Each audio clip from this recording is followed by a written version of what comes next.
Next பார்த்தோம்னா heat சிங்கோப், அதாவது மயக்கம்.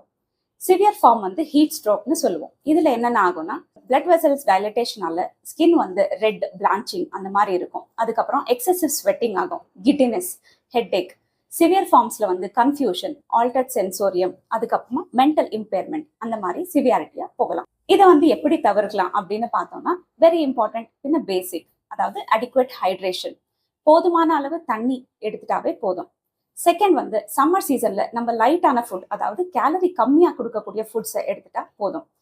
அதிகமா கேலரி கொடுக்கக்கூடிய ஃபுட்ஸ்னால என்ன ஆகும்னா ஹீட் ப்ரொடக்ஷன் இன்னமும் அதிகரிக்குது. கேஃபினேட்டட் ப்ராடக்ட்ஸ் அப்புறமா ஆல்கஹால் அவாய்ட் பண்ணிக்கிறது நல்லது. பிகாஸ் கேஃபினேட்டட் ப்ராடக்ட்ஸ், ஆல்கஹால் ரெண்டுமே டீஹைட்ரேஷன் காஸ் பண்ணும்.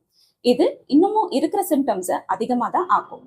ஸோ மேக்ஸிமம் கேஃபினேட்டட் ப்ராடக்ட்ஸ், ஆல்கஹாலை அவாய்ட் பண்ணிக்கிறது இம்பார்ட்டன்ட்.